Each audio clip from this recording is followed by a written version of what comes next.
Prepare yourself for List Off, the gaming podcast where your hosts, Brian and Ryan, rank the things they love. 3, 2, 1, List Off! This week, we sacrifice our lists and use the blood price to give you Inscryption. How's it going, Brian? It is swimmingly, Ryan. I am so excited for this one. Me too. So normally we are a list podcast if you're tuning in for the first time. However, every once in a while we do these things once a month called Mission Reports, where we kind of talk about whatever we want. Sometimes it's the news, sometimes it's a game, sometimes it's just nonsense. There was big news this month, but you could probably listen to 1,000 other podcasts to get news on Activision Blizzard being purchased by Microsoft. So we're staying away from that. And we're talking about Inscryption this week. And man, what a title. Yes, I am so happy that you got to experience this one because it is only on PC and it's awesome. And I'm so excited to talk about it. And we're both really high on it because we both just finished it not too long ago. Right. So we're going to give a very clear spoiler warning before we get into anything that gives, anything secretive about the game away, just so you don't have to listen in fear right now. Right. We're actually going to skip. Normally we would talk about our games we've been playing, but we're going to skip that just to get right into the meat and potatoes here. So let's just give us some impressions here. The gameplay is a deck builder. That's the crux of all the gameplay within Inscryption. And I think it is a very good deck builder. It's not always a fair deck builder, but I had a lot of fun with it. And once you get the hang of it and how the systems work, it's really a lot of fun. And I like the idea that they made a mod, I think, right? Casey's mod to just play the deck builder itself. And I think that's a great idea, great addition to the game. Yeah, I think so too. I'm a big card deck building person. I love all those types of games. I played Magic and Pokemon as a kid. So that was just like in my blood. You're like the one kid who played Pokemon, the actual card game. Dude, that is what I did. That's cool. I would buy the pre-constructed decks and then deconstruct them and make them more powerful. That's awesome. So I love and then video game card games have always been a lot of fun for me. So I was always super interested in this one, and this one is so intriguing. Like we said, we're not going to talk any spoilers quite yet, but the less you know, the more interesting it is to kind of delve into this game and find all its secrets. So yeah. If you're into deck builders, the gameplay I have no doubt you'll love. I like deck builders as well, Brian. You know that, and regular listeners know it as well because I've talked about quite a few of them in the past. But aside from that, I think visually this game is incredibly striking, just so cool. And, it has a few different visual styles throughout, and it's just like nails every single one of them, in my opinion. So, and I think I kind of described it to you before you had played it, and I was delving into it a bit. And I had said it's kind of like an old Atari game in a lot of respects with the sound and things like that. So very striking indeed. Right. It's like someone took the soundboard from an old Atari and made like the best possible music from it. Yes. And sound effects from it, because man, the soundtrack in this game. Oh yeah. I cannot get enough of it. I love chip tunes and I love that kind of music. And this is just like, it's really good. And it's all these deep tones and very like off-putting. It's almost disorienting. The music in this is just like, I can listen to it all day. Right. It does instill a sense of dread though, for sure. Yes. Yeah.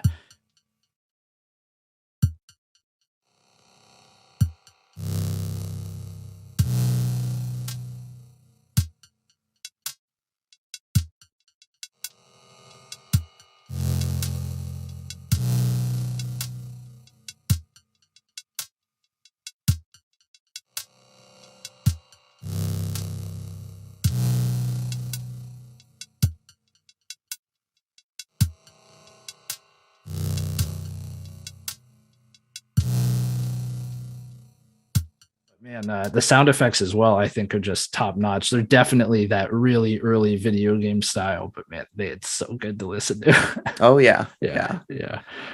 There's also some escape room elements to this game, so it's not just a deck builder. It is kind of like puzzly in the way that there are things you have to find out in the environment around you. And, right.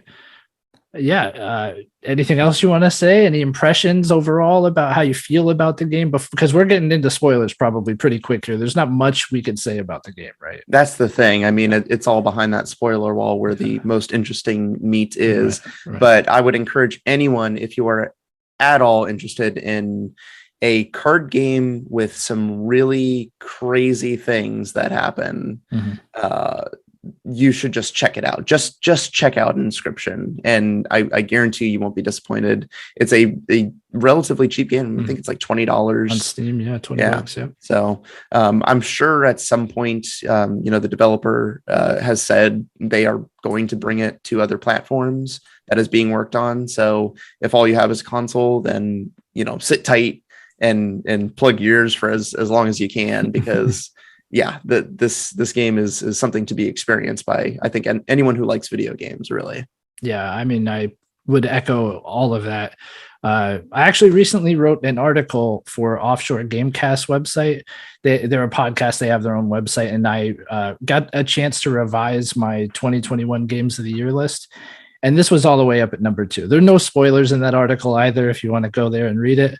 I'll actually include a link in the show notes if you're interested. But yeah, that should tell you everything you need to know about how I feel about this game. It was so happy that I got to experience. So you don't need a very powerful PC to run it.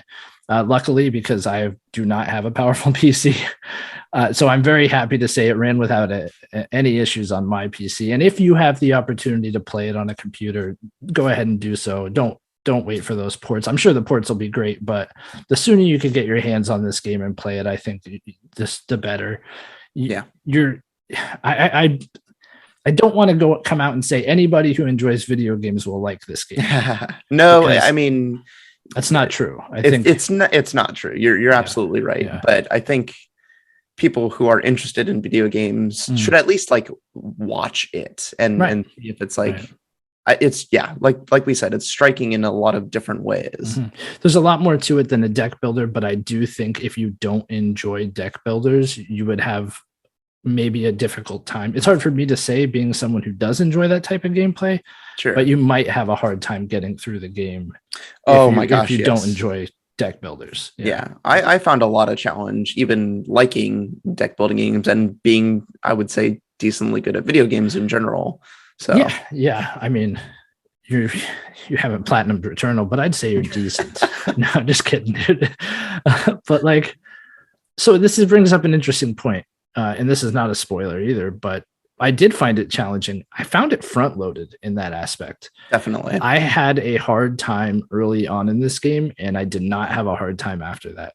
Right. And so if you do check it out, even if you're not interested in deck builders and you find that you're having problems in the beginning, stick with it, because it does get easier later in the game. Actually, it gets a lot easier. That's right. Yeah. So without further ado, Brian, I think we just go ahead and make this the drop off for anybody who doesn't want to be spoiled on the game.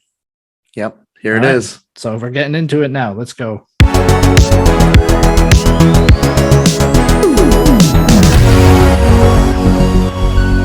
All right, so this is it. Spoilers. The gloves are off, for man. Inscryption. Wow, big time spoilers for Inscryption. Yeah. So you want to just go through the game, start at the beginning? Let's do it, yeah. All right, so you start at a title screen. Yes. And it says Inscryption. Boom, press any button. You press the button and you're left with, you can't start the game. You can only continue the game, right? Which is very interesting and very disorienting, but a cool idea, because it immediately sets this idea of mystery in your head, right? Right. Like, oh man, that's weird. Why is it that way? And it's in the back of your mind until you find out more about the story. I think that's a great setup right there. Immediately, right off the bat, you're intrigued, right? Totally. So I'm curious the order of events for you in the cabin. do you want to go over the cabin a little bit and kind of how you went through it? Because there are some puzzles there that maybe you and I did at different times. And I want to kind of get how you went through it first. Yeah. So I played the game a lot before I even ventured out into the puzzles. I think because I liked the game, and then I saw that I could kind of walk around, but I didn't really know that I could do anything. And there's the stoat card that is the first inclination that something's a little off here. Like this is the only card that's talking to me. None of the others are doing that. And he kept mentioning things that it seemed important because he kept repeating them. So it took me a long time to really get into the puzzle aspect of it. But once you do, like, it's just a cascade of things, and you realize, okay, like I can do a lot of different things that maybe I just needed a little push to get there. So yeah, I mean, I started with in the all the way to the right corner, there's something that you can open with the combination that's in like the instruction manual, right?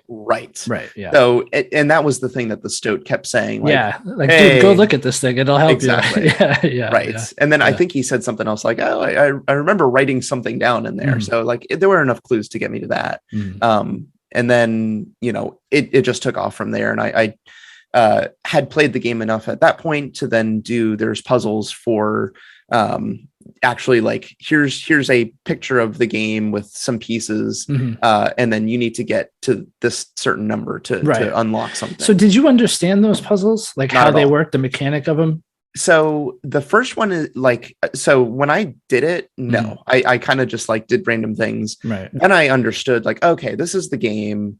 And at the easiest puzzles, yes, I could understand, like, it's order of operations, basically. Right. Like you're trying, so I'm curious because I had a number, right? 2, 5, whatever.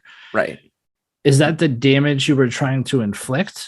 Yes. Exactly, to that number, right? Okay. Exactly. Because it was very obtuse. I don't feel like these puzzles were good. I was able to figure them out, but there is no like real indicator of what the mechanic is until you kind of stumble upon it. There's not even like a hint. It's not even like the slightest hint that I came across anyway. I will say I got through them on my own. I didn't need any outside assistance to do it. Same. But that's also because I like just did trial and error for some of them. Yeah, it wasn't until later in the game that I actually got the hang of it. In this first phase, I like just fumbled around with the things until I got the number I was supposed to get. Exactly. Yeah. So about how many times did you go through that to get everything you needed and then get through the final boss? A lot. Because there was one part that I got stuck on that I didn't understand. So we're skipping ahead with like what kind of things you need to do, like 10 different things, I would say, to like get everything. Exactly. Yeah. In the room. Yeah. So the clock had me completely stumped because I didn't understand like what I needed to do with it. And then I looked up what with the eyeball, like that you could actually see some stuff on there. Cheater. So because that was I'm kidding, dude. I don't care. No, I know. You gotta value your time to a certain extent, right? Exactly. So I honestly played through probably 15 times before like getting through things. And what would happen was I would get I played it a lot and got pretty good at like just, all right, I can beat Leshy. Like this is no problem. As long as I have decent RNG, I'm going to beat this guy. Yeah. And then I would just like do that and then nothing would happen. Right. And I'd be like, well, what am I supposed to do? Yeah. So then I looked up because I had already solved one part of the clock. And then there's a second part that I just failed to. Oh, that's right. There is too, because the top part opens when the cuckoo comes out. Yeah, that's right. That's right. Yeah. So yeah, I looked up, that you should get the eye. Yeah. And that was what would happen was I would like not have an opportunity to use the eye because I was like, I just need to beat the guy. Like, obviously I need to beat him and then I can decide what to do. But the game just resets at that point. So it took me a long time, honestly. Yeah, I'd say it didn't take me that long to get it all. So I loved the whole aesthetic, like sitting across from Leshy, and how Yes. when you get to the different bosses, he puts on the different masks and like role plays them. I thought that was so cool. And like the music sets in and the woods close in around you. And it just like, oh man, it's so atmospheric. Such atmosphere. I know. It's best experienced at night, headphones on. I was literally in this room right here, Yep. no lights on, just the glow of the monitor. And man, it was, yeah, I was in it. I was in the game, you know. Yes. It was great with my ultra wide monitor. Yes. That's right. So yeah, the thoughts on the aesthetics. I think that is a huge thing for this game. Geez, this game looks so gorgeous. Yeah. It nails its own style. Everything about it is just a little bit kind of dirty and messed up and creepy. The cards are so simple. I would love like a collection of these cards. They are so beautiful to look I bet at. you could probably find one on Etsy. I'm sure of it. But like you kind of nailed it too. It feels dangerous. Like everywhere you go, there are sharp objects. There are like all these things where you're like, I'm gonna die. Right. You just have this feeling of like something terrible is gonna happen. Even when he changes to the boss, he has like a pickaxe or like a hook, you know, all these sharp weapons, and you're like, the this knives are just like floating in the background, right? And it's this giant like menace sitting across from you with these things. So you're like, you know, you're just he has you at his every whim. You know, he can do whatever he wants with you, right? It's a very unsettling feeling. I kind of went through a different way. I eventually got, you know, the stoat talking to you, then the stink bug, right? And their forms start to kind of shift as you go through. It's weird. Their faces change. You're like, what is happening here? I didn't see that. And then like, as I kept playing through the game and I was like, the stink bug looks like, that's not what the stink bug, it doesn't even look like a stink bug anymore. No, it's crazy. Yeah. And you kind of don't know what that's all about at this point. It was really, really cool. And then, so you know, I kept playing, and they're talking about this other one. This other one has a plan and blah, blah, blah. And eventually you get your tools, and I use the thing to stab my eye out. And there is one eye that is very clearly made to draw you to it. Right. And it's so cool. As soon as you pop this thing in, he closes the box that the eyeballs are in. And there's a message you can now read on the box saying like, the clock is your salvation or something like that, right? Right. And you know the clock, you've been in the room, you've solved the puzzles. So I turn around, go to the clock, and boom, you can see exactly where the hands go, right? See, I missed that very obvious hint for some reason. Yeah, so I got it pretty early on. I got the card. And then I think I failed to make it through the deck builder maybe 3 or 4 times after that. And every time you fail, you have his hands come across the table at you, right? And then you wake up being dragged into a room that you normally can't get into. And there's like this thing like crackling energy in there, but you never really get to see it. And as you come to, he grabs a camera and he takes a picture of you, and you get to make what's called a death card. I thought this was a really cool mechanic because it basically says like, yeah, you failed, but we're going to give you something that can help you get through it easier next time. And you get to kind of pick the cost. It gives you an option of like 3 of the cards that were in your hand at that time. Choose a cost. Boom. You choose the one with the cheapest cost, obviously. Of course. And then choose just the numbers. And he gives you 3 other options. So of course you choose like the one with the highest numbers. And then he says like choose a buff because some of the cards have buffs. Right. So you really get like what could be an OP card for your next playthrough if it ends up in your hand. But yeah, man, I thought that was neat. And then so I kind of had that happen. But and then the next time I came back into the card game, the Stunted Wolf is the 3rd talking card you find. So you now have the stoat, the stink bug, and the Stunted Wolf. And the Stunted Wolf says he has everything he needs. Like he just has to beat it. And then I was like, this dude's going down. Yep. And made it through. And the ending, when you get to the final form of Leshy, is so cool. You know, you're basically in the woods now, outside the cabin, and you walk towards it. And he gives you this little mini game where you have to choose like win parameters. He gives you options for win parameters, and it's based off the cards that are in your deck. You choose them, and you get little buffs right before you go into the final boss fight, which I didn't find to be difficult. That was maybe the easiest boss fight out of the 3. Out of the, what is it? The prospector, the angler, and the trapper, and then Leshy. And I actually found Leshy to be pretty easy. The moon doesn't even really like hate you. I never had trouble with the moon, especially if you have the buff where it's like you can one hit things. Right. that was my first run through it. I one hit the moon and I was like, Oh, nice. that was really easy. Yeah, that is cool. Yeah, it was a cool effect though, where he's like, the moon's behind him, and then he's like, "What's this moon doing back here? It's not doing any good. Like, let me just put it on the table." Yeah, I thought that takes was up cool. the whole screen. It's like the biggest card imaginable. It reminded me of like, what is it? Magic has the commander decks where it's just a huge card that is just obscene to look at. Yeah. But then I made it through finally. It didn't take me, like, time wise, it didn't take me that long, maybe an hour, maybe an hour and a half. But the whole crux is that when you got the Stunted Wolf, you got the film for the camera that Leshy has. So you're now able to take a picture of him. Right. And throughout the game, if you did it like me and kind of struggled through that, he would always say, like, the camera's no good without film. Mm-hmm. So he's very, right. Yeah. That's the dangerous part is the film. So the moment you get that film, he's like, uh-oh. Right. And everything points you towards the film. Like everything is like, get the film. Even the cards that talk, they're telling you, like, get this film. I really like some of the dialogue from those cards as you're going to, like, the sacrificing table, or, there are all these things within the deck builder that you get to interact with to make your deck a little stronger. And I like that some of them would be like, all right, like, I'll be the one you sacrifice. Another one. Well, that's the thing. Yeah. I mean, they're trying to lead you to play. Even the Stoat in the beginning is like, listen, just pick me for this part. Yeah. Like, I don't want to do this, but pick me. This is what you should do. And then every other time he's like, that was a bad play. Right. Not what I would have done. Yeah. Right. He like talks crap about you the whole time. Yeah.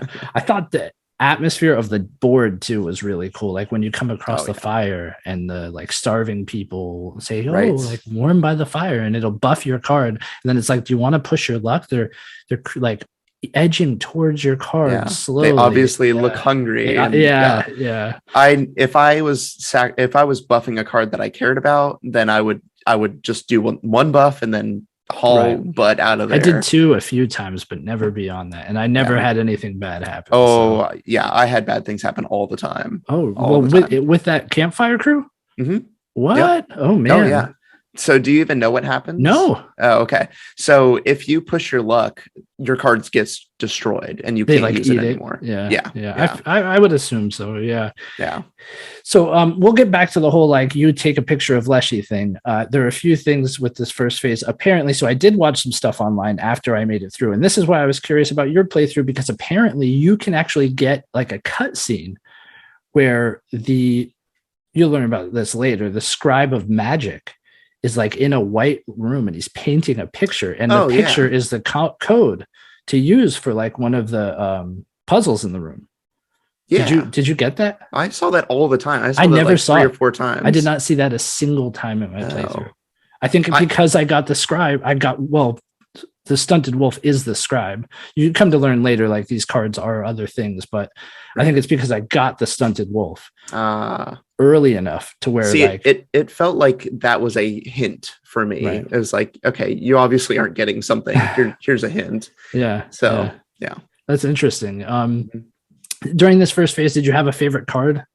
Like one that really, like, you'd make sure to pick up every time? Right. I mean, Mantis God is the awesome card, because that gives you 3 attacks in left lane, center lane, and right lane. And that's a great card to get that buff from, like, if you're using it to make your card or I mean, there's all sorts of ways to take buffs from other cards, just when you're going on the board.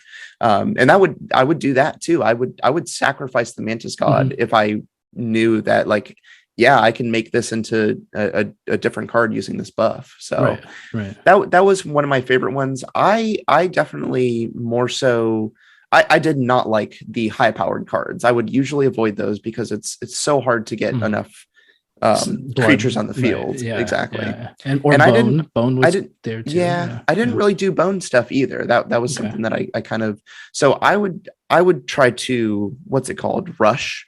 So I would get a bunch of, like, low level cards that did, like, 2 damage was like a great damage output for me.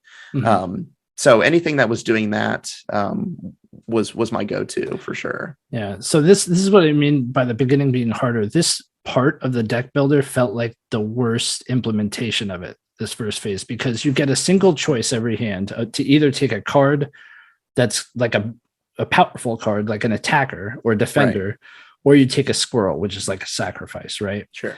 That does no damage. Right. So you can only take one, and you only ever start with one squirrel in your hand. Right. And everything requires a sacrifice, which is kind of like, I felt like it was never possible to get that early rush. And like you said, it was never possible to get those like heavy hitters on the board because they all required 3 blood, or whatever.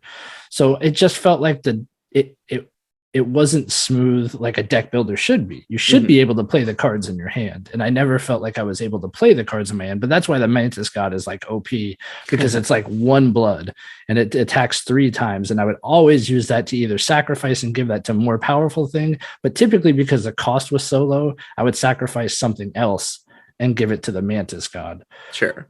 So I ended up with a Mantis God who would go back into your hand every time. Right. So if they killed the Mantis God, I just put him right back out on the board. Totally. Because he'd end up right back in my hand. And there are also there's a wood carver you end up running into who gives you other buffs. They give you a totem. And your totem is basically like a certain type of creature in your hand gets a certain type of buff. And I found the most OP totem combination where all the squirrels you get are recycled back into your hand. Totally. So all you ever need is that one squirrel. Right. Because there's no limit to the amount of cards you could play. So I would just play the squirrel, sacrifice it, and put down a Mantis God.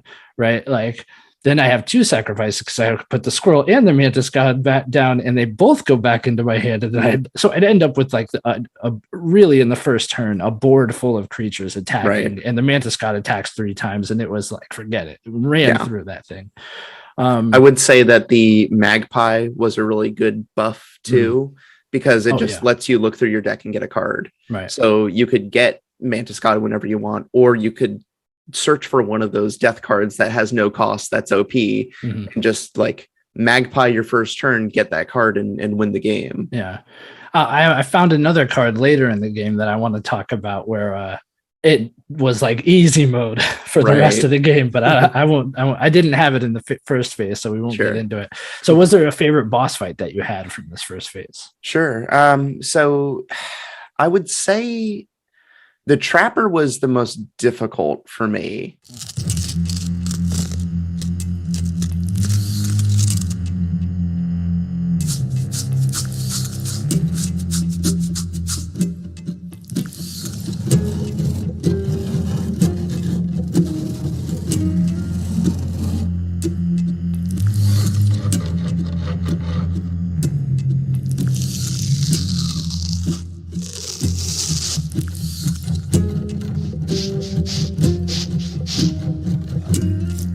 But I had the most fun with it because you could, and all these bosses have tricks to them where if you don't play it right, you can find yourself in a lot of trouble.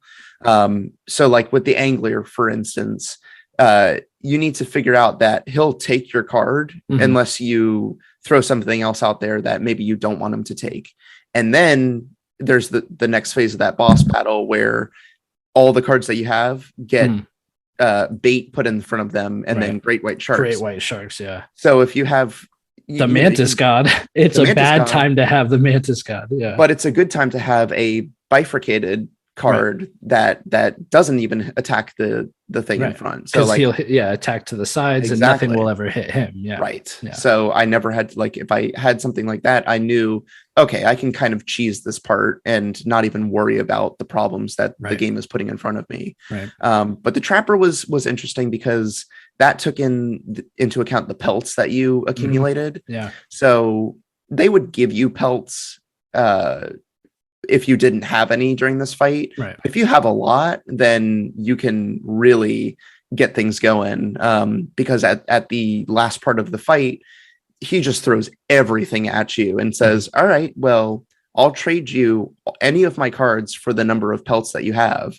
So I was able to get to the part where I was like, well, I have 5 or 6 pelts, so I'm going to take all of your cards. And like this last part is not a problem. Yeah. But if you didn't have pelts, then that was a real issue at that point. Yeah, absolutely. Yeah, I think for me it was probably the angler. The prospector was really good too. I found that those were the two most challenging ones, actually. The prospector and the angler. Yeah, which are the first two. I did not have any trouble with the trapper. Really? Anytime I ran into him, ever. Okay. I was, yeah. And the prospector is not hard because there is a mechanic where you could like defeat the donkey. Exactly. And, it gives you so many cards. Right. See, that was the thing. Like, I feel like those first two, I could beat them just by playing the game. Mm-hmm. Whereas with the third boss, I kind of needed to either have pelts saved up or just be very good with what was going on. So I actually, maybe that's why I like the first two, because I could beat them just by playing the game. That's the point, right? I'm supposed to be better at the game than you. And like, that's the one gripe I had about this. And I get it. Not all deck builders operate that way. You know, you have ones like Slay the Spire where like you are going up against things that are not equal to you. But I guess I approach this mentally as though it were Magic, as though I was going against somebody on an equal playing field, and you're not. Right. Like, you have a very limited amount of cards you could play because of that cost. And this dude is just like throwing cards out there. Sure. It was some of the fights in between boss battles where I had the hardest time, where I'm like, how does he keep putting like all these elk and bear and blah, blah, blah out? It's like, Jesus, like I can't do anything, you know? Right. So it felt unfair in that sense. But once I changed my mindset of how I approached it and just like, no, this is the challenge. Like, we're not on equal playing field. Like, you just got to do it. I mean, it became a little easier for me. I would always avoid if there was a fight where he would get buffs with the carver's equipment. Yeah, I would never want to fight those, because it would be like, well, none of my cards do damage because they have the skunk ability. Oh yeah, so, yeah. Those were really difficult fights, and I avoided them at all costs. Yeah, for sure, I agree. Was there like a creepiest part to this first bit?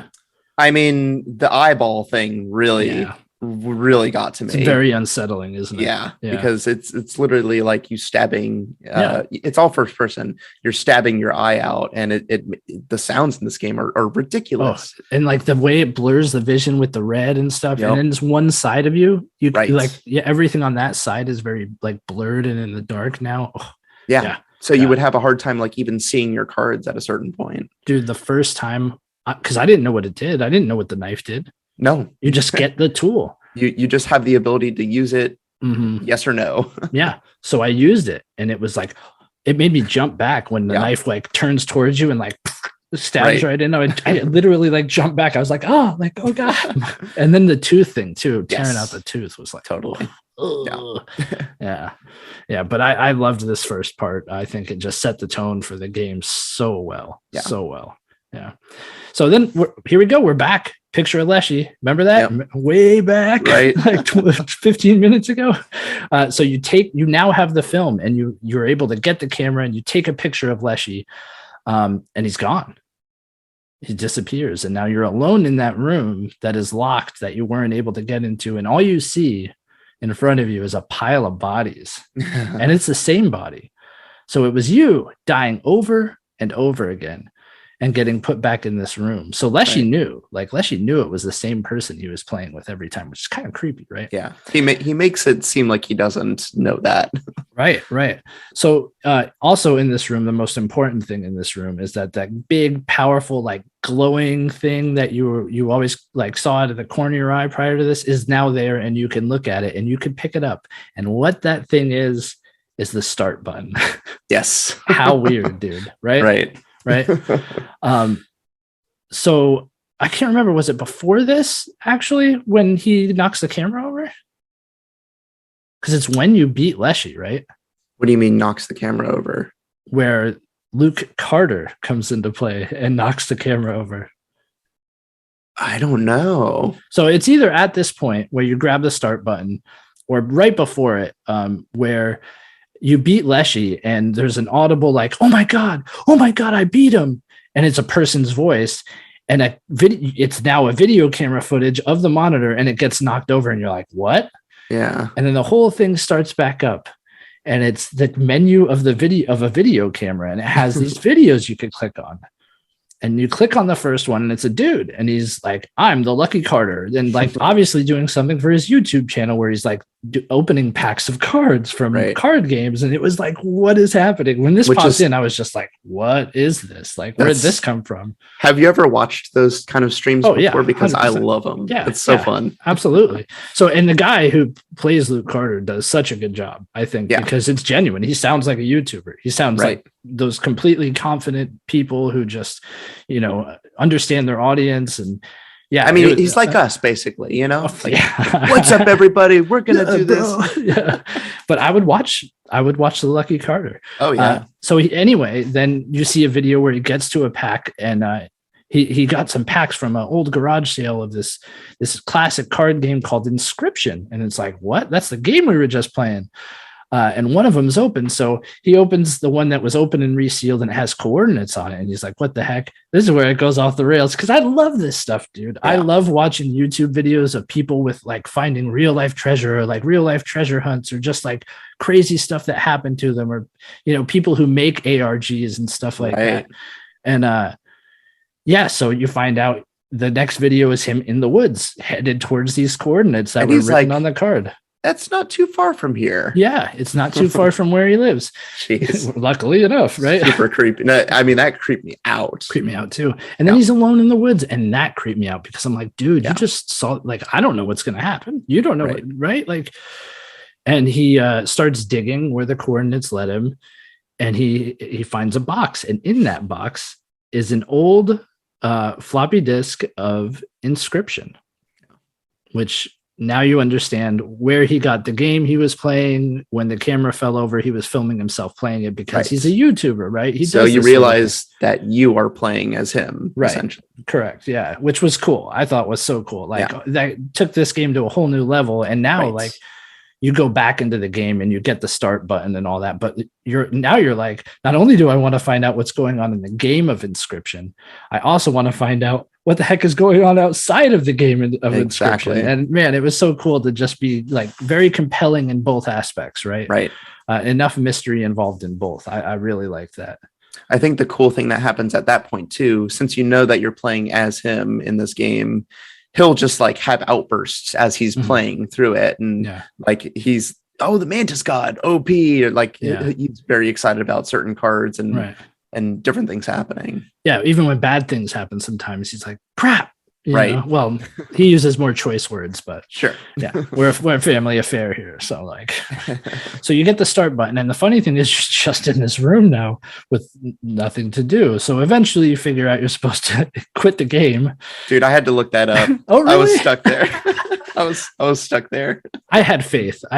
So I just quit the game. I was like, okay, I got the start button. Like, I think I know what I have to do. Yeah. So you quit the game, and it takes you back to the start menu, and now there's a start button. And this is where phase 2 kind of kicks in. You click that start button, and it gives you a really cool little cutscene with like some, I thought, really magical music.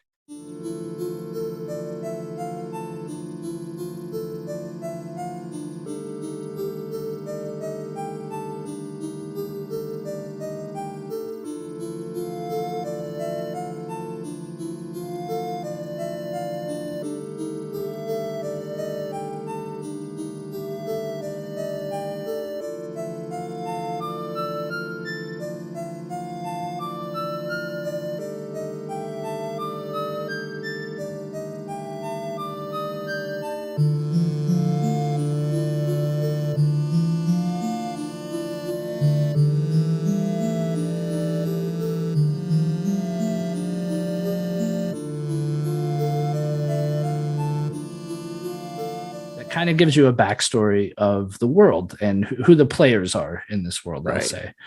So it goes over the 4 scribes, which is, it's Grimora, the scribe of the dead, Leshy, the scribe of beasts, P03 or P03. P03, Yeah, the scribe of technology, and Magnificus, the scribe of magics. And you kind of can see, because the faces were changing in the first phase on the cards that talked, and now you're seeing their true form. You could kind of piece together pretty easily, like which card is which scribe. Right. So you now understand you were sitting across from Leshy. The Stoat that was talking to you was P03. The Stink Bug that was talking to you was Grimora, the scribe of the dead. And the Stunted Wolf that was talking to you was Magnificus, the scribe of magics. But yeah, so what did you think of this section, this part of the game? And did you have a specific order you approached it? And yeah, just tell me how this went for you this second. Sure. So this was my least favorite part of the entire game, I would say. I agree. And it's not like I disliked it. Right. But it was my least favorite. Yeah. Exactly. So basically, it's like a top-down RPG where you actually get to create your decks and take cards in and take cards out, which you couldn't do before. You couldn't do that in the first phase. But this honestly played like Pokemon trading card game for Game Boy Color. Oh, really? I don't know if you ever played that game. I had not. No, I have not. It is like almost identical because you'll go through in both games, I can just say, and you would come across, it's a whole world, and there are different sections. You have an overworld map, just like Pokemon. Again, like literally everything I'm saying, it's is applicable to. Right. Yeah, there are 4 sections. Yeah. Right. And then it's for the 4 scribes. And then you go through each one of these, and you'll just do battles. So you'll go and face up against other kind of things that would be in those zones. So we mentioned that Grimora, Scribe of the Dead, is like all sorts of graveyard stuff, and P03 is technology in a factory kind of setting. So you can kind of see like what's going on, and the characters that you encounter there, it's like skeletons or robots. So it all makes sense in the world that they're a part of. And you're just going through. You got to get through each of these sections, fight all through the people. I guess some light puzzle solving, not much there at all. Nothing much there, yeah. And so order of events, I mean, I didn't pick. I just went through. I'm curious, which scribe because at the beginning of this they say, choose a scribe that you want to replace. Right. So did you choose? Do you remember which one you chose? I feel like I chose P03, but I can't remember. Okay. I can't remember exactly. I definitely chose the Scribe of the Dead. I was like, yeah, like that sounds cool, man. I'm the Scribe of the Dead. Right. Because that's the basis of your initial deck that you get. Right. Correct. And I'm glad I did, because the skeletons you could throw out at no cost. They hit and run. They hit and die, basically. Sure. But you get the bones for them, which in that type of deck is very useful for putting out other things. But each of the 4 decks that you kind of get cards from in the different sections of the map work differently. And at first this was very, very obtuse to me, where I was like, sorry, you know what? I chose the Scribe of Magics because I thought it sucked.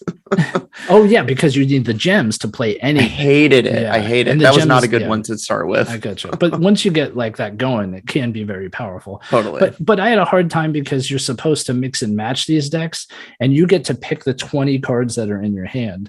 And it's difficult to mix and match these decks. And eventually I found out that if you hit that autocomplete button, it really does the best job of giving you the strongest hand. That's what I did. So that saved the day, because I was trying to like actually build my own hands, but eventually I'd hit a wall with one fight or another. Right. I would autocomplete, but then take in and take out things that I knew were like, okay, I should definitely have more of this. Yeah. Yeah. So the 4 sections, like you said, you go to the Scribe of the Dead, and there are skeletons there, and each one of them gives you a piece to the puzzle, so you could eventually make it to the boss, Grimora. Did you discover anything in the Scribe of the Dead's residence?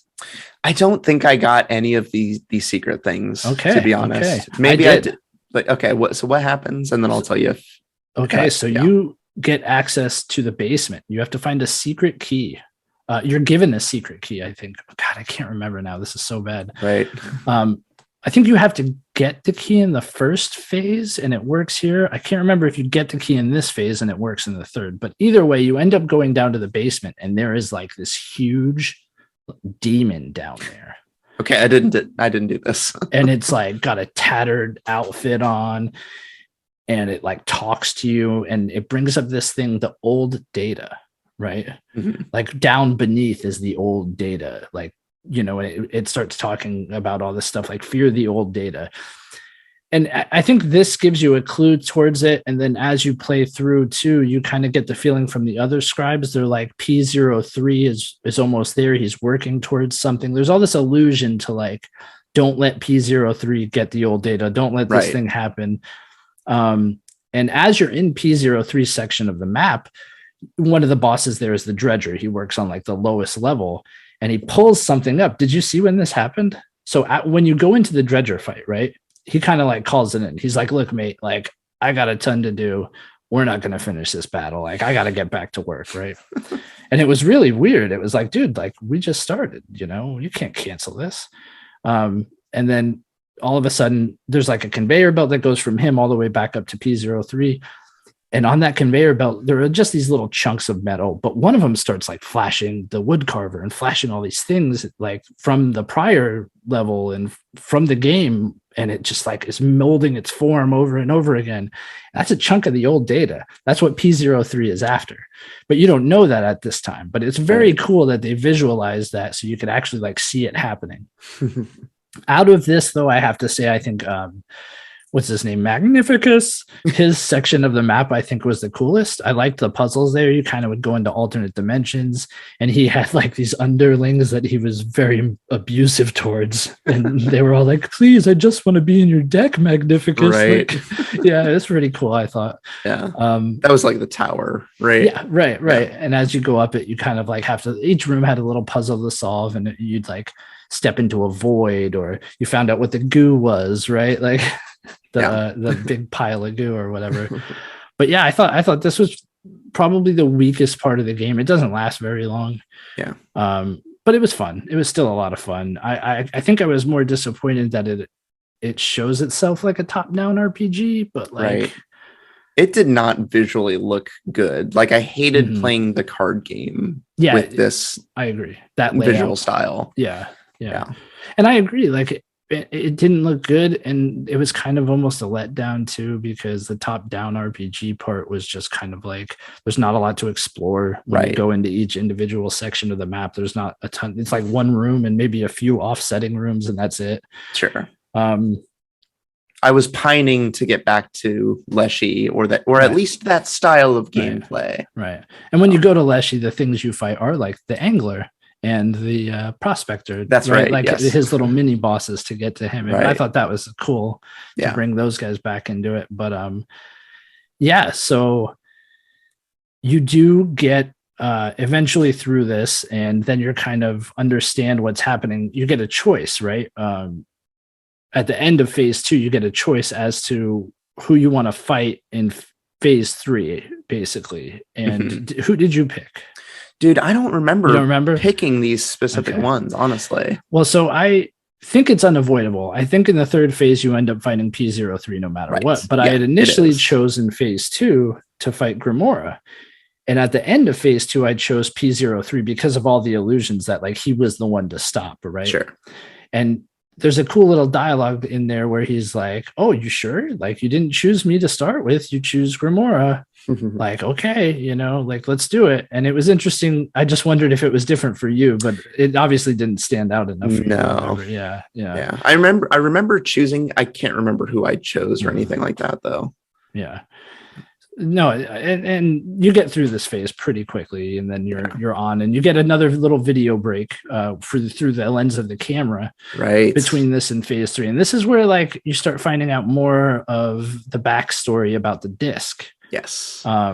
So you find out that there was you contact who sold it to you, right, at the garage sale, and it shows Luke Carter on the phone with this lady, and they say, oh, like, how'd you get it? And it's obvious from the conversation that her daughter worked for Game Funa, which was the company that made these cards, right?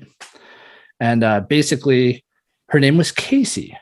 Now I have a question for you. Yes. When you were fighting that first boss in the first phase, Leshy, did you see he starts using these death cards on you? Right. Did you see one that stood out to you that said Casey? Oh yeah, I definitely had Casey there. Also a Kaminsky. I don't know if you came across Kaminsky. Yeah.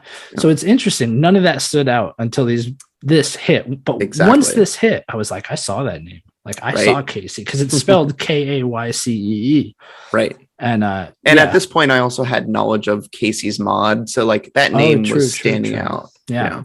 So I thought that was really cool though, because you're like, oh, she played this game. Like I know she played this disc. Right. Because it's her death card. So like, she's been part of it. Right. You do find out that there was a fire at Game Funa and she passed away from injuries sustained in this fire. So the mystery is kind of unraveling in a little bit. I think at this point, I at least felt like, okay, Casey hid this disc. Now why? Like she obviously died.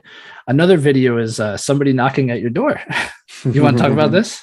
This was very silly to me. It was. I thought like this was kind of like, is that his girl? Like, is this the guy who made the game and his girlfriend? Right. Like the acting was pretty rough. Yeah, go ahead. Yeah, it's meant to be this very like scary thing, like someone coming and knocking at your door, and like they are being very official about it, and dark sunglasses, and I don't know if it was just who they cast. Like it felt like she was about to break character and start laughing at any one point. Yeah. So that was kind of silly to me. I don't know who they needed to cast to make it seem like a little more official and scary, but yeah, that part did not work for me, and it felt like a joke, honestly. Yeah, so there was like the part where she, as soon she's very forceful. She does like put her foot in the door. She puts her foot like that kind of stuff is scary no matter who does it.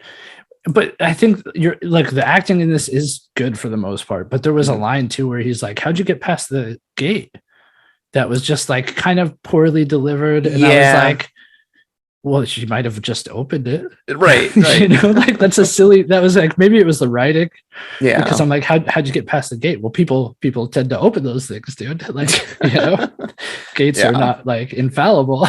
Right. I feel like they could have put some more like flavor in there to make it be like, you can't get through there without like it's like an 8-foot fence with like a super locker or something on it. Like you can't get through it, but it was just like, I imagine like a chain link fence that she was like 3 foot hopped over kind of thing. Yeah. And like the house they're filming in is very much, it just looks like a small house, so you never get the feeling it's like this opulent, like behind closed gates kind of residence. Even the shot frames the front yard and it just looks like some trees, like a regular front yard. So I agree. I felt like that was a little odd, but it's cool to add to the mystery, right? So Game Funa is looking for this game. They know it exists and they know he has it because she mentions like, oh, I watch your YouTube, because he's like, no, I don't have. Well, he contacted Game Funa, to be clear, to ask if they had knowledge about the game. And that's kind of why they're there. So that was a red flag for them. I kind of find this whole part a little ridiculous. He contacts them. They show up at his door about the game and he's like, I don't know what you're talking about. I don't have a game. What game? And she's immediately like, dude, you called us. Right. And then she's like, and you literally showed it on your YouTube channel. Like, yeah. And he's like, I don't have it, gotta go, and shuts the door on her. Right. It was kind of like, okay. Yeah. Whatever. Very silly, but was there anything else in those videos this time around? I can't really remember.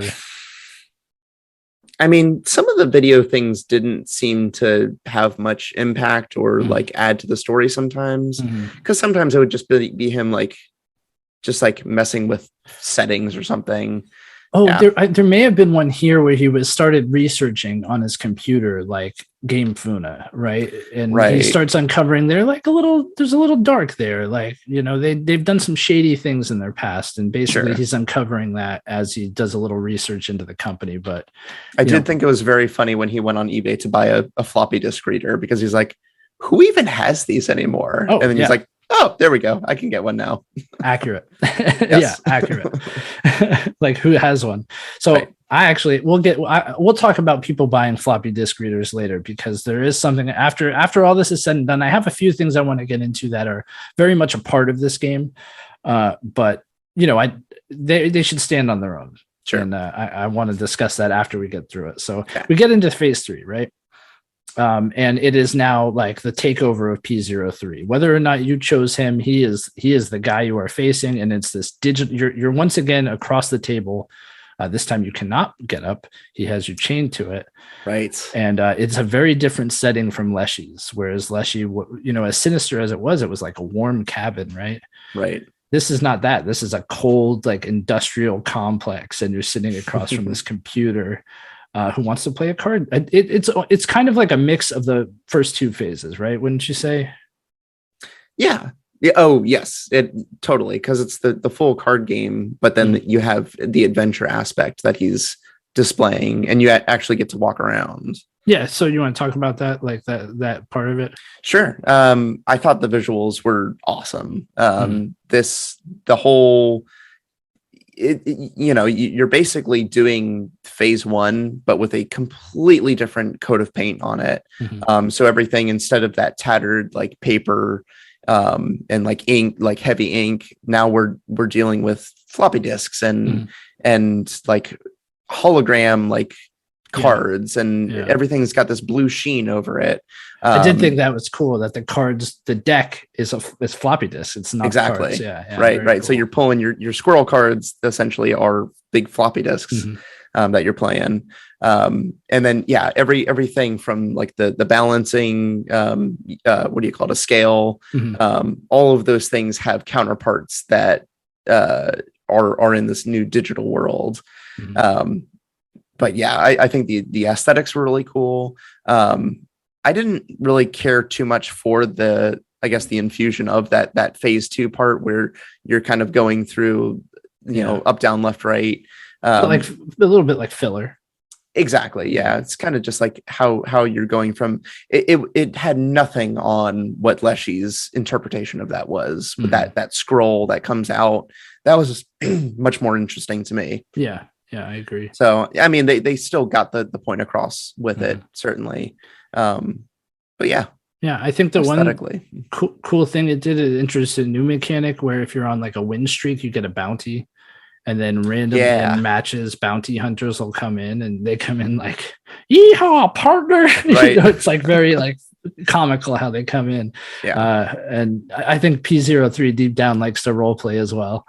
Exactly. It kind of showed like, okay, this computer is trying to imagine like, oh, this is what a bounty is. I need to include this character that is an obvious like cowboy, like aesthetic, basically. Yeah. So this part did kind of bring up a few things. So Leshy obviously somehow came into power to be in control in that first one, and that you never really find out how, because it's maybe he got a piece of the old data like P03 did, right? Who's now in charge.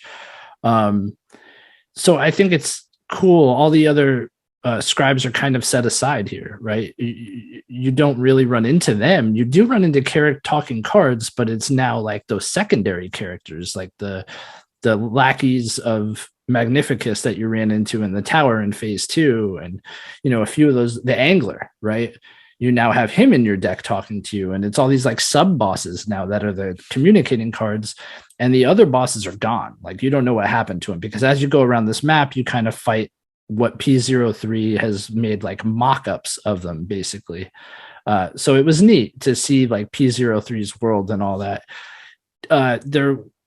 There are a few really cool boss fights that I wanted to talk about. There's like the create a boss, which I thought was a really, really cool idea, where you basically get to choose not only, and they have a create a card aspect in this too, which was kind of neat. Yeah. But what was it with the boss? You get to choose like their appearance. Yeah, the face, basically. Don't you? And then you choose like a mechanic that works for them too, like what the boss mechanic is, right? Like every time a card gets sacrificed, this happens. You take damage or whatever. Yes. It kind of got a bit overwhelming with like the things to keep track of, but never to the point where it was like, I'm just going to lose every match here. Right. No, I don't think I ever lost to that boss, because there are things you could choose that damage both of you. And I would always go for that option, but you do by the third, you have to choose like 3 of them as the battle goes on. Right. So these things stack now, these like these conditions of whatever you pick to make the fight more difficult stack. Right. I thought it was cool though. Really cool idea for a boss fight. Yeah. It can be cheese though, can be broken, right? Yes. And I think I just didn't have a hard time with it. So it wasn't like, man, that was the thing in phase 1. I was beating my head against it, mostly because I hadn't figured out the puzzle aspect of it yet. But yeah, this one, it seemed like it was going to be hard to like overcome, but eventually like was fine to kind of traverse through.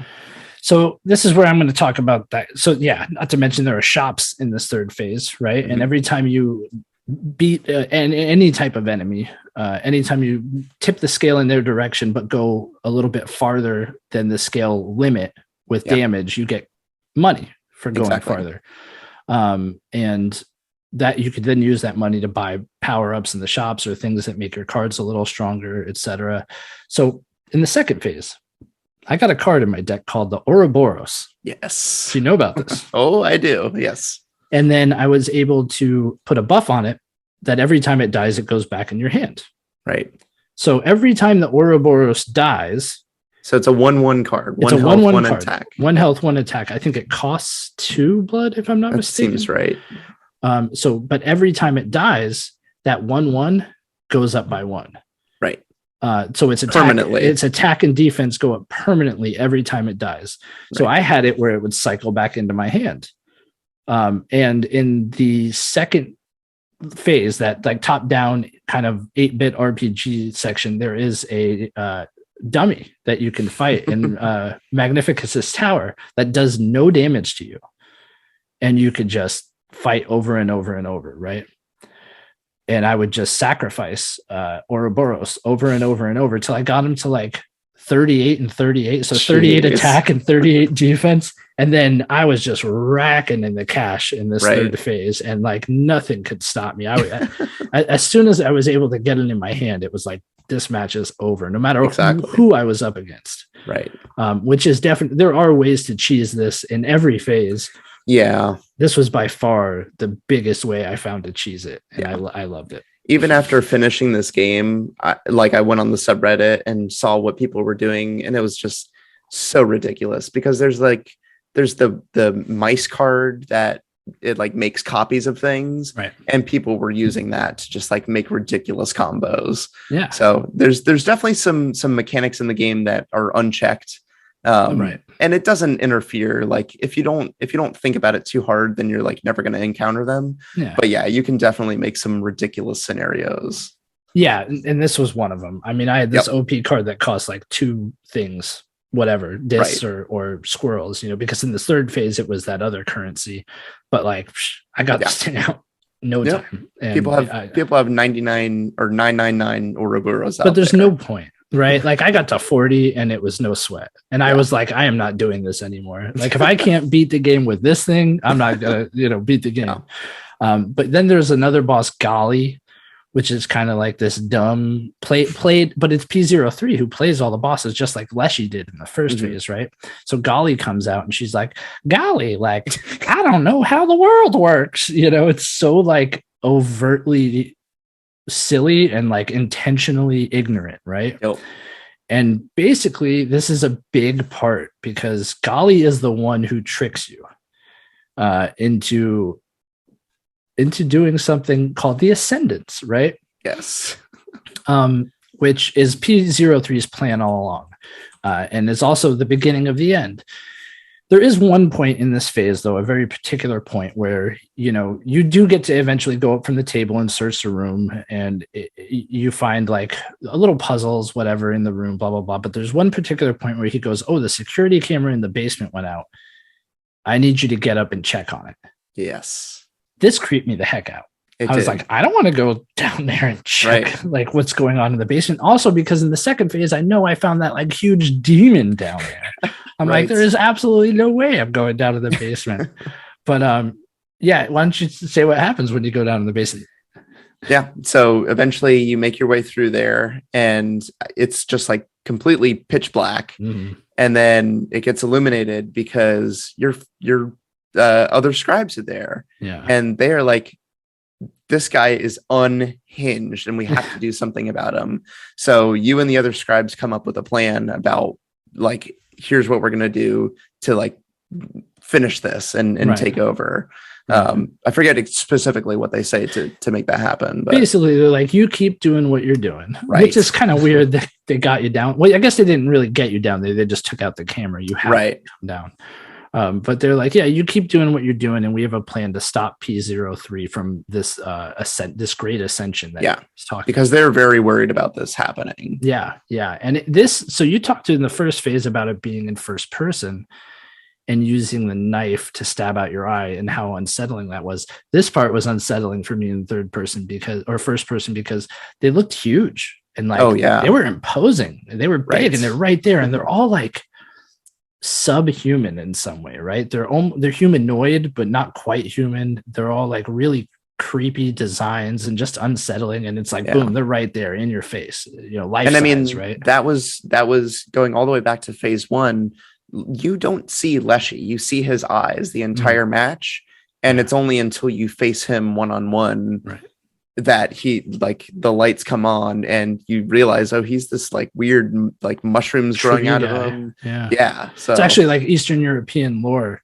Leshy or like tree people. I see. They're like evil people, right? Anyway, it was in The Witcher. Just saying. But yeah, so Leshy, speaking of whom, he actually is the one who's like, I want to land the killing blow. He and P03 have kind of been beefing throughout this whole quest, like P03, when after you beat Leshy in phase 2, makes his way all the way over to that cabin just to say like, ha, I wanted to see you lose, like really rubs it in, Right. But yeah, so you go back and you beat all these bosses, Golly included, and you start the Great Ascension, which was P03's plan all along, to upload Inscryption to the internet where he could live forever. They could live forever. He could be in charge forever because now he controls the game. And you get the feeling too, with all these allusions to the old data, that this would be a really, really bad thing. Also considering the last 2 people who had this disc died, right? So this has to be stopped. And luckily you have the other 3 scribes on your side, because as soon as he starts uploading, he has this little like loading tracker on his visor.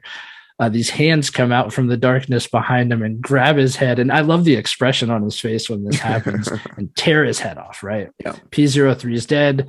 The thing didn't upload completely. Boom. So now you're left with the 3 scribes and the disc. Yes. And they're standing there and they're like, oh, like we prevented it. Now what do we do? And the scribe of the dead kills the disc. Basically, she's like, oh, I know what to do. You'll all thank me. Like you all see the light from this, and she deletes it. And the world of the game starts deleting around you. And this was cool, man. Yeah. Like the floor deletes out from under you and you start falling. So should we go back? Because there's a couple of things that were I'm sorry. I'm no. I'm glad you're taking point to get through, because it's been a while and like I'm remembering all the different steps, but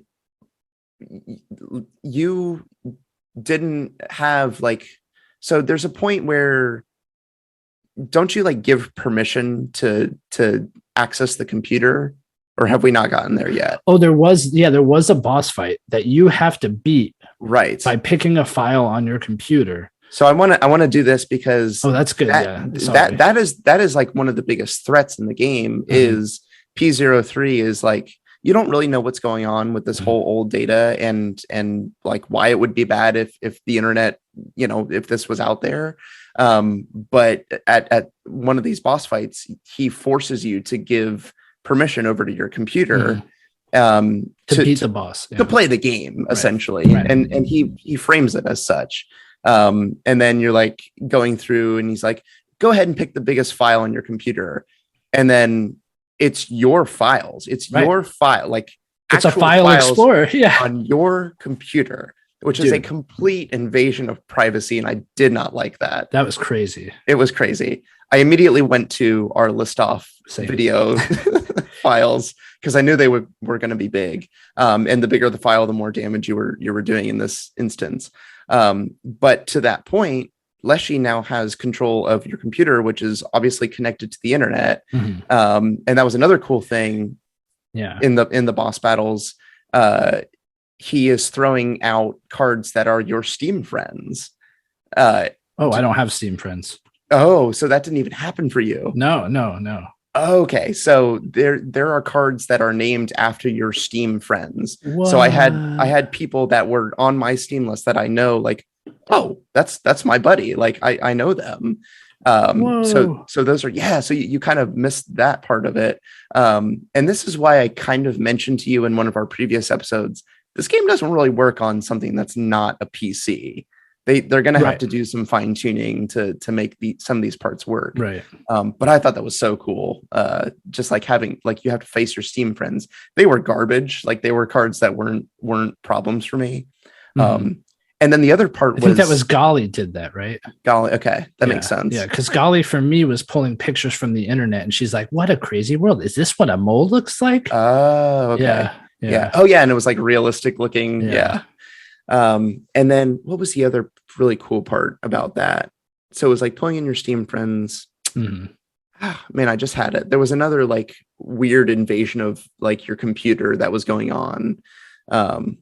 Anyway, those were just like cool parts that were only possible because of the way you're playing the game. I agree. And like, this is why it's really cool too, because story wise, it makes sense that the game gets easier because P03 wants you to win. He is luring you into these boss battles where you're giving up access to your computer. You're giving up access to the internet. You're giving up all these things that he needs. You're giving him access to the internet. Right. Exactly. You're giving him what he needs to upload Inscryption. So I'm very happy you brought that up. I as well just went straight for our video files for these episodes because it was like, boom, boss is over. He's like, dang, that's a huge file. Right. There is another point too, where I think you make a card out of a file or something like that. Oh, so that's what it was. Or and he says, you can lose this forever. Like, keep in mind, if this goes wrong, you could lose this forever. And I'm like, what is he? You can't do that to me. Right. This is my stuff. Because it is your actual file explorer from your computer. It blew my mind, man. That was not okay. Like, what are you going to delete my actual computer files here? No, absolutely not. But that was the other thing that happened is there's a certain point, and I can't remember if it was the boss, but he'll say like, okay, you're going to create a card for someone else to use. Right. And it's sending that one, out on the internet. I don't know if it's actually happening in real time. It seemed like it kind of was because he would make comments like, oh, they just did well. Or, ooh, they made a mistake. I think it was in real time. They couldn't find anybody when I was playing. I don't know if anybody wasn't online, but they were like, do you want to give this card to someone? And I read after playing it that it is in real. You're actually giving that card to help somebody. Yeah. Which is cool because it took a good like 4 or 5 minutes for like that part to be over for me. Same. And it like just ran for me. And then it's like, oh, couldn't find anybody.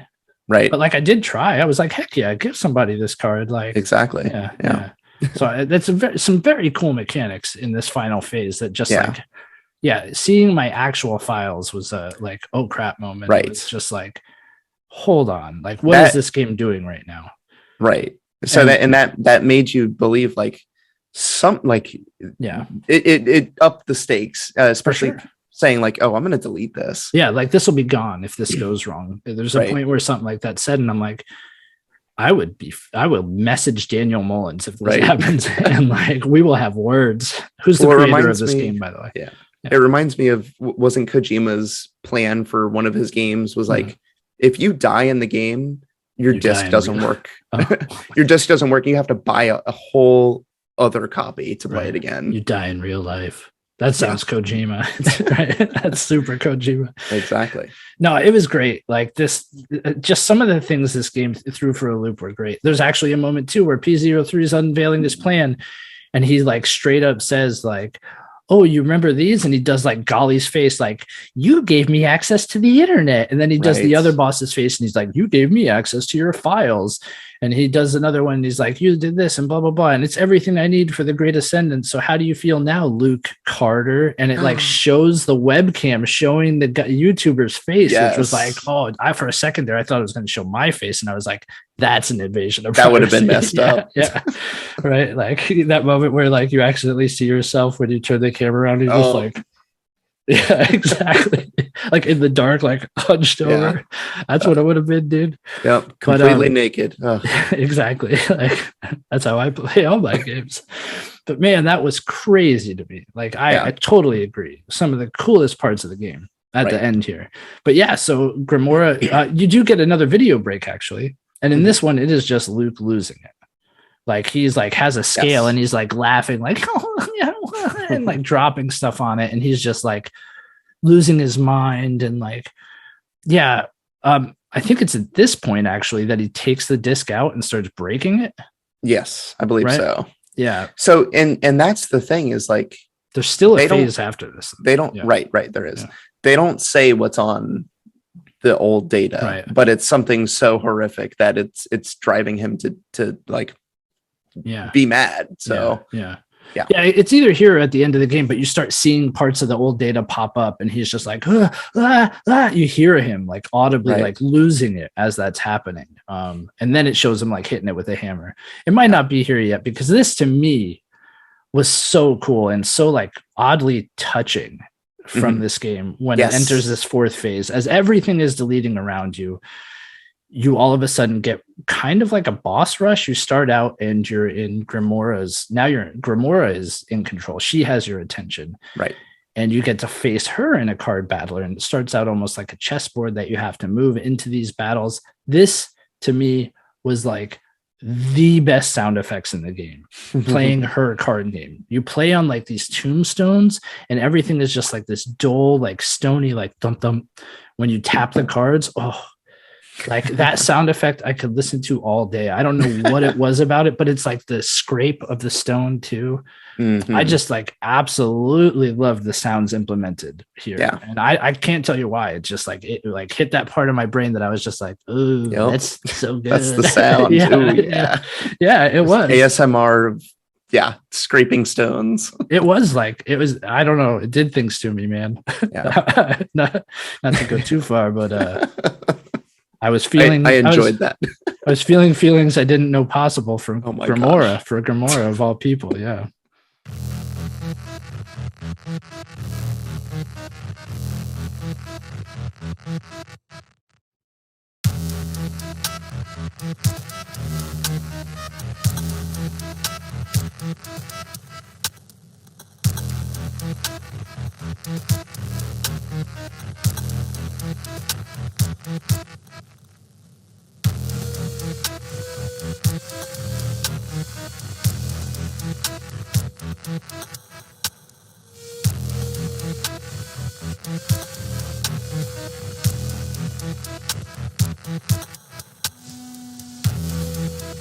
Yeah, I thought that was cool. She has this moment where she's kind of like lamenting and saying this was the right call. Like everything had to be deleted. This was the only way. And she's the first one to mention it, but they all start talking about the old data. And she's like, it can't be let out. Like you cannot let this old data out. It should never see the light of day. And this is the only way to make sure it doesn't. And there's like a touching moment where you're able to beat her. Yeah. And she says, well, this is it. Like, this is the end for me. And she puts her hand out to shake your hand. And you shake her hand, right? And then, like, she's gone. That's it. Yeah. It's over. And things are glitching out this entire time. Right. As you're, like, at the table, things start disappearing all around. Like, items are just, like, gone. Yeah. Yeah. It was so cool. And it's all, like, you have DOS running, like, pop-up windows for DOS, deleting things from your, the disk. And as this is all happening, it was, like, oh man, it felt like the end is coming, and then the second one you fight, I think, is Leshy next, right? And you're back in the cabin, I believe so. That was a pretty quick, because it's just like, let's play one last game for old time's sake kind of thing. And then same thing is happening, just like things are your familiar card thing is out there, and then you're playing cards, but this doesn't work quite right because that part of the game is gone at this point. It's deleting the game and the old data and all that. So you like try to play your best game, but it's just not working. And things are just like popping out of existence. So this was like the most touching one for me because it was like reuniting with an old friend, right? Like back to phase one. And he even like expresses like, oh, I miss this. Like I miss when it was this simple. Right. When it was just you and me like playing the game. And you find out that and you were murdering me, but yes. Right. But he you find out all he wanted was to play the game. He was maybe the one out of all of them who just like had the most simple aspirations, right? Right. Like all he wanted to do was play the game.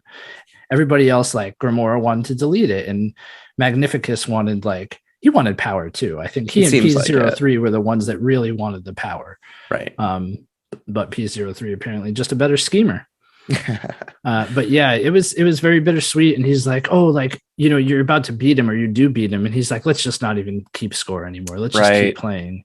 And then all of a sudden the bell disappears as you're about to end your turn. And it's like, and he says something like, oh, it's hard to play without that. And then boom, like then he disappears, right? But you do get the handshake in as well before he disappears, which was so cool. Like, man, these handshakes, I was like, goodbye, old friend. No, it definitely hit you for sure. Yeah. And then you enter the third and final phase of this boss rush, and it's Magnificus, and you're in this like white void, and it plays out. All these have very different. I think the amount of attention that went into that, not to mention just the three major points of the game that all look and feel different, even though it's the same gameplay.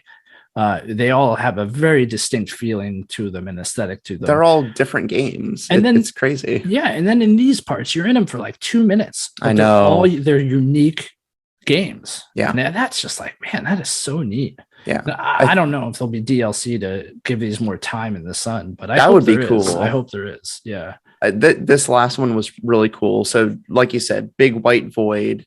And you're just, what is in front of you is just like a command area. Well, Magnificus was the one with the eye. It was his eye that you put in phase 1, and you could start to see his paintbrush, right? So that's what you were seeing in his tower in phase 2 as well. To get some of the clues was following like his paintbrush. Right. So the way I think of it is like a painter's tablet. You get like a painter's tablet in front of you. Yeah. Okay, that's right.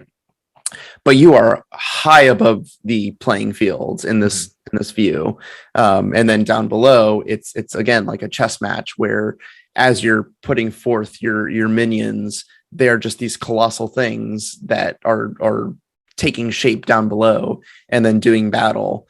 But again, you're like hundreds of feet in the air almost. So you get just this huge sense of scale as to what's going on. Yeah.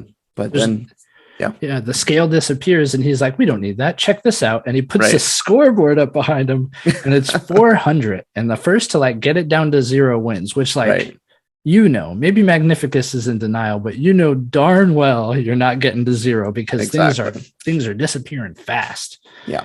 Yeah. And I was a little stressed at this point. Yeah, just like how am I going to play? Like, am I doing this right? Am I going to finish this? Right. So, then basically this is it. Things start disappearing around you. The board starts glitching out. The count that he has behind him, all of that is irrelevant. You're not really playing the game. He is just talking to you about himself, really. And he draws it out too long. Actually, everything really starts disappearing around you until everything's gone, and then it's him, like a little 8-bit him from that second section, and he's crawling, like glitching out and crawling as things are being deleted, and he's like, the handshake, I need the handshake, and he never gets it. He never gets that handshake. Yeah. Sad. Rip. It was a little sad, man. Like, he really wanted it, and you're watching him die, basically. I know. Which was crazy stuff. And then, then I think this is where the game is completely deleted. And then maybe this is where the old data comes up, and it cuts to Luke trying to smash the disc. But it gives you one more video. Yeah, it does. Yeah, it gives you one more video. So before that, isn't it just like a black screen and then like the bar of all the things deleting and that, like that's kind of where it's just like, all right, it's all gone. This inscription is gone. Yeah, which like reminded me of that. Remember that episode we did on conspiracy theories or urban legends? And I talked about that urban legend about the video game for the NES. It was like a Russian game, and you play through it once and it deleted itself. Right. I had a feeling, I'm like, man, am I going to be able to play through this game again? Is it like actually, because it does, it let you buy in so much. It's your drive. It's like C/ whatever your name is. And exactly. Yeah. And like, there's so much to convince you, like this is affecting your computer in some way. Right. That I was like, damn, like, is this deleting itself? Like for real? It was cool. Yeah. And then you get the last video, man. Yes. Yeah. What happened? Knock. Yeah, knock, knock. Who's there? She is back. So yeah, he does he just answer the door? I can't remember exactly. Yeah, because I think this is actually where it shows him like losing his mind and hitting the disc, right? Like he starts hitting the disc, and I think he's angry because he hears the knock at the door and he opens it like, I thought I told you that, and then it's right. Boom. Yeah, man. Yeah, and falls to the ground. He falls to the ground. The camera drops. Yeah. And they do this really cool thing where like the pool of blood spreads out. Oh, that's always cool. Yeah. And then she enters the place and then is just like, you hear her rummaging around the house looking for the disc. So yeah. So Game Funa, man. Watch out for them. Let's just have a moment of silence for Luke Carter. Yeah. Yeah, that's enough. Yeah, he's an actor. Yeah, exactly. Exactly. But yeah, it was a really intense game, really well done. The care that went into it and the thought that went into pretty much every aspect of it, I think is really incredible for a one-man development team, if I'm not mistaken. It does have credits, but I think it's all for Easter eggs. If I'm that's the thing. This game, he created it for one of those like game jam kind of things, right, where he made it. This game called something else, like Sacrifice or something. Yeah. And then developed it into this full-fledged experience. Mm-hmm. But a lot of these same ideas were there, and that's just phenomenal how someone could come up with all this kind of stuff. And he's known for this weird type of game, so it's not abnormal. I haven't played what is it, Pony Island or anything that else he's done, but I'm kind of interested. I mean, this game certainly has the most aesthetically pleasing, and the gameplay seems to be, just from what I've heard, seems to be the most powerful thing that he's created. So yeah, I mean, this game is out there and crazy, and totally. I love every minute of it. I do too. I just really enjoyed it. Such a unique experience. It had its pitfalls, like definitely its negatives, but man, did its positives just far outshine those. Like, oh man, like I said, the soundtrack, I could listen to it all day. Yeah. So you and I played the game. Yes. But we did not play the game, Brian, because there's more to this story that you and I did not get to experience. And I don't know if you're familiar with this, but this game was in fact part of an ARG. Oh, did you know that? No, I don't think I did. Okay, so there is code in this game. There's a time when you started up where you could actually access a drive and you could get the old data, and it's all this unintelligible mess of characters, and you have to find ciphers. And there are ciphers in the game and outside of the game on the internet. And some of these were very limited times, to a point where only 3 people, it's a long drawn out thing. There are YouTube videos that explain every aspect of this ARG. And I would really recommend anybody goes and watch them if they're interested, because it's super cool. So anyway, 3 people were able to get to this website and get one part of the cipher in time. And it led them to a real world location where they dug up floppy discs. Nope, dude. Nope. No joke. And actually, the ARG, even prior to this, to get parts of this cipher, to get the old data, you would have to go back to his prior games. The original Game Jam game that was the template for this one. Yeah, it's so cool, man. And so anyway, they get these floppy disks, they get the information on it. What you find out is, remember that big like demon that I ran into in the second phase? He had some cards in his pocket, and it's from like the oldest card game in Europe or something. It starts with a K. Apparently, when Hitler died, he asked for very specific cards of this game to be left in his pocket.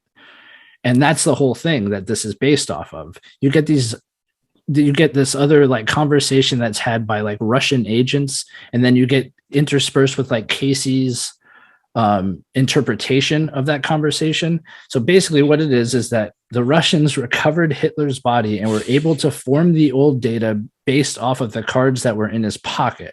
And this game is that.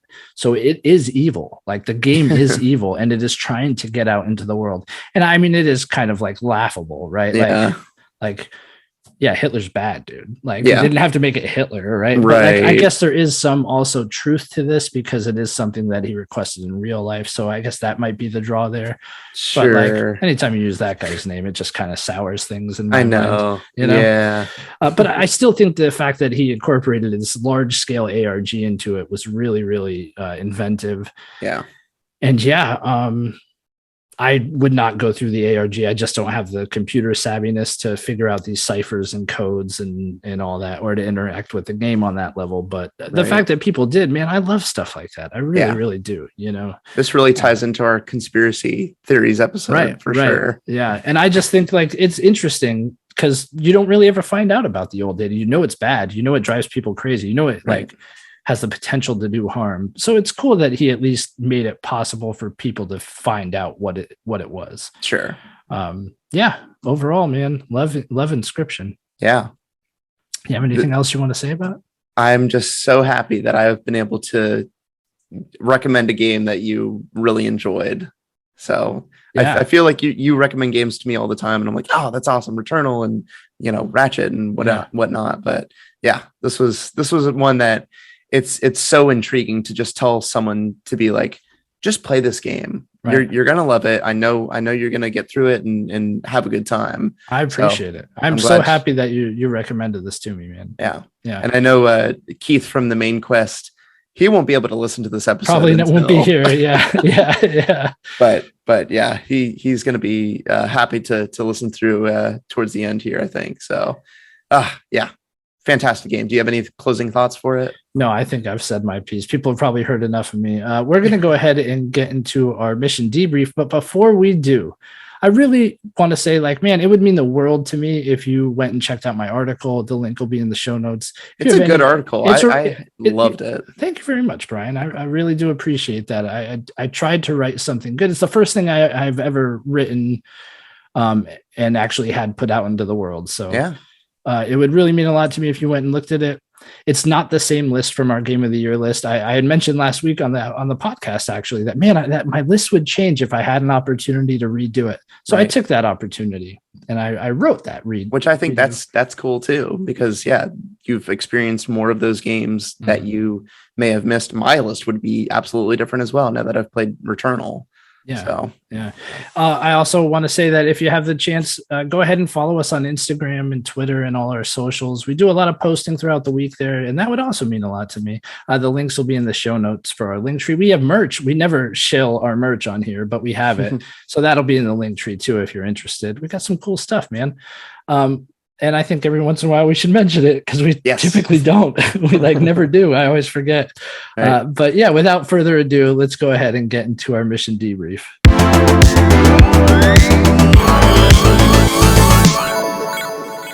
All right, Brian.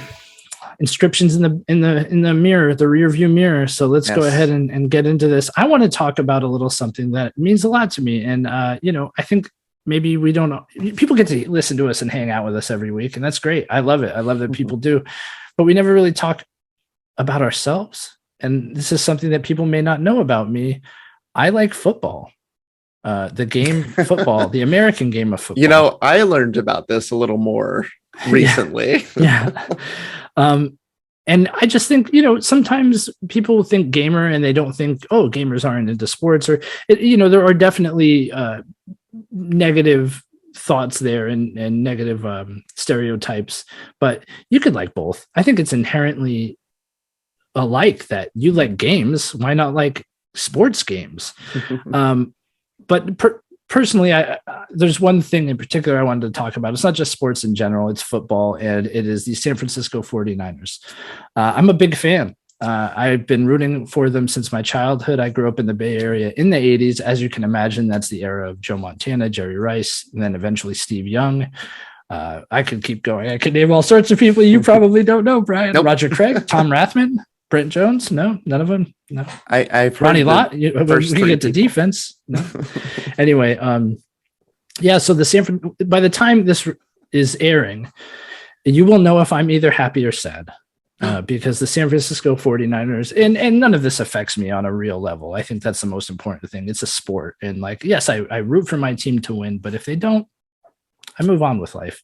However, we're in the NFC Championship game this weekend.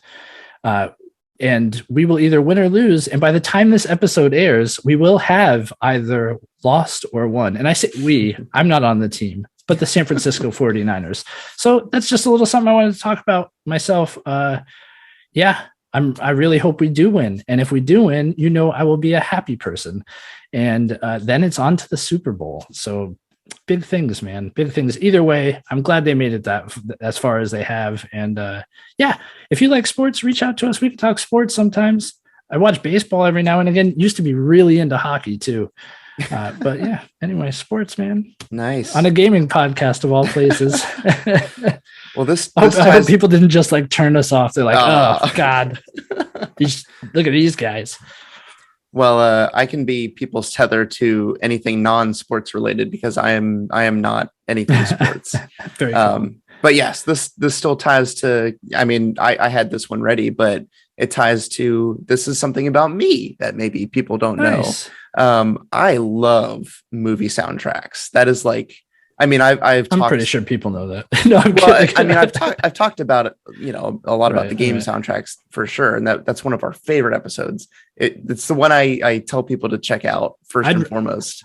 I would redo it if I had a chance, but yeah.